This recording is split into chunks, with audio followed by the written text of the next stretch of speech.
औज़ुबिल्लाहिमिनश्शैतानिर्रजीम बिस्मिल्लाहिर्रहमानिर्रहीम। नाज़रीन इकराम, मैं हूँ राना नासर, अपने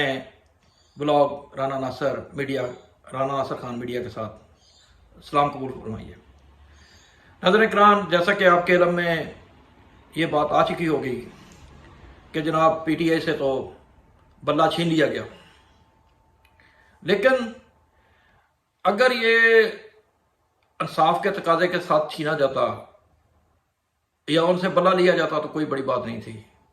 क्योंकि हमारी कौम ने जहाँ पे इतने बड़े बड़े हादसात सदमात सहे हैं तो यकीनन उनके लिए ये भी कोई बड़ा हादसा नहीं होता और वो इसको भी सत्तू पी के सो जाते और अल्लाह का शुक्र मनाते। लेकिन क्या करें कि ना वो प्लेइंग फील्ड है, ना वो इंसाफ का निज़ाम है कि जिसकी जनाब हमारे मोतबर चीफ जस्टिस साहब, उनकी इसलिए इज़्ज़त नहीं करनी ज़रूरी कि वो उनका नाम काजी साहब है, बल्कि उनकी इज़्ज़त इसलिए करना ज़रूरी है कि वो इंसाफ की उस कुर्सी के ऊपर बराजमान हैं कि जिसने उनके हाथ में इन 25 करोड़ लोगों की तकदीर उनके हाथ में पकड़ा दी है। नाज़रीन इकराम, यकीनन PTI के जितने भी लोग हैं वो खुश तो नहीं होंगे, उनको खुश होना भी नहीं चाहिए, लेकिन क्या करें, उनके कायद ने जिसका नाम जनाब इमरान खान साहब है, उन्होंने उनको ये बताया है कि आपने लस्सी संडे वाले घर में से लेने ज़रूर जाना है, यानी कि इस मुल्क में रूल ऑफ लॉ का डंका ज़रूर बजाना है। तो ये लें, रूल ऑफ लॉ आपके सर के ऊपर आ गया और इसके साथ साथ ये भी साबित हो गया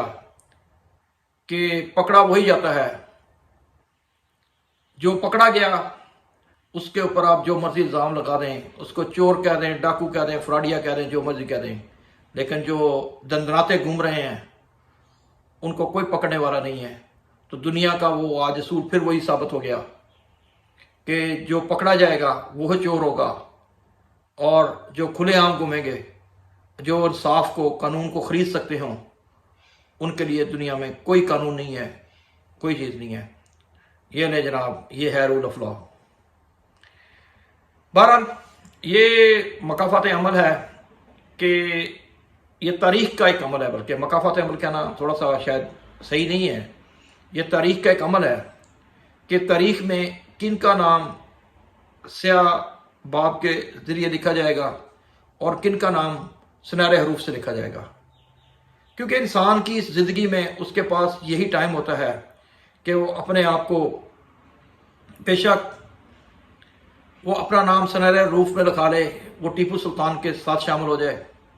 या वो हज़रत हुसैन के रास्ते के ऊपर चलता हुआ हुसैनी रास्ता अख्तियार कर ले, या फिर वो मीर जाफ़र या यजीद महदूद का चोला पहन ले और अपने आप को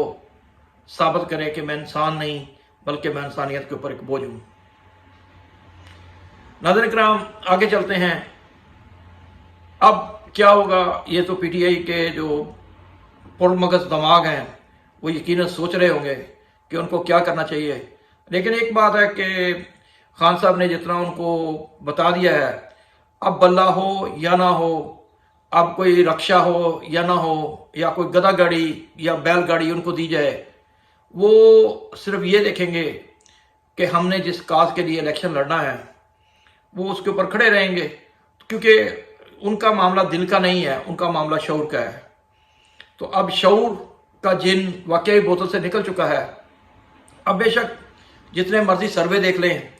अब बेशक जितने मर्जी रिसेंटली जो आप लोगों ने खुफिया सर्वे भी कराए हैं उनको देख लें, तो आपको रिजल्ट यही नज़र आता है कि अब आप आवाम के दिनों से उतर चुके हैं। बेशक आप मौलाना साहब हों, बेशक जनाब इज़्ज़त माब नवाज शरीफ साहब हों या कोई दूसरा हो, तो बहरहाल असूल और हक़ की बात यही है कि जितने भी ईमानदारी से सर्वे किए गए उनमें यही बताया गया है कि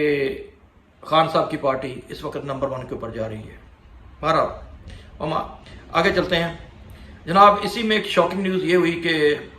PTI के जो मौजूदा चेयरमैन हैं उनके घर के ऊपर हमला किया गया और हमला क्या किया गया, वो थे तो बावर्दी यूनिफॉर्म वाले, तो अब इसको पता नहीं हमला कहना चाहिए, वारदात कहना चाहिए, या इनको क्या कहना चाहिए। तो बैरिस्टर साहब खुद भी बहुत बड़े वकील हैं, तो लेकिन वो भी लगता है संडे वाले घर से लगता है लस्सी लेने गए थे, तो अब उनको क्या मिला है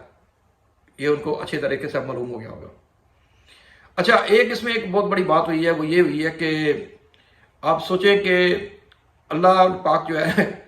वो कभी कभी, है तो थोड़ी सी गलत बात लेकिन करनी जरूर चाहिए,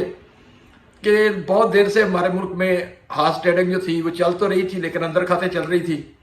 तो लेकिन देखें कैसा जनाब अभी नया दरवाज़ा खुला है कि यकीनन जो लोग जीत के आएंगे बेशक वो गरीब होंगे, लेकिन एक बात पक्की है कि वो करोड़पति से अरबपति बनने उनके अब चांसेस बहुत ज़्यादा हैं, क्योंकि अब उनकी बोलियां लगेंगी, बाजार मिस्र लगेगा, और जनाब क्या होगा,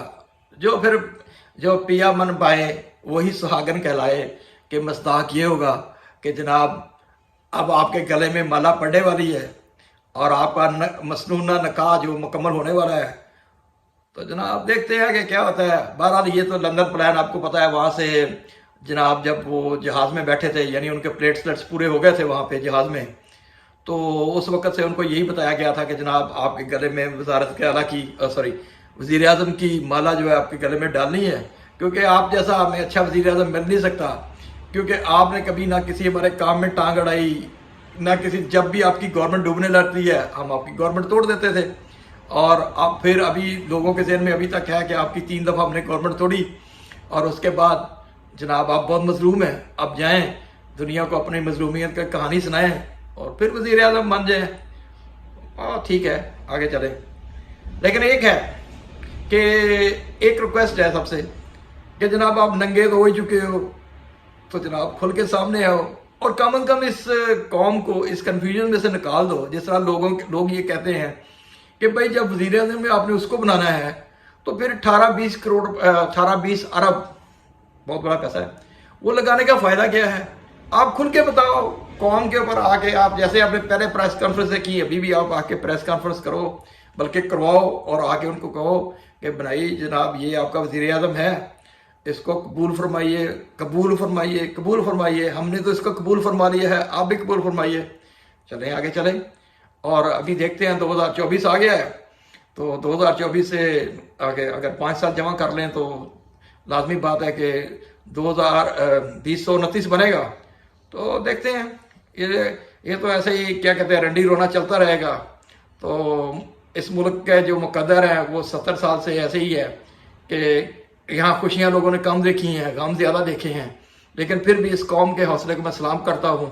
कि ये कौम खड़ी है और खड़ी रहेगी इंशाल्लाह। पाकिस्तान जिंदाबाद।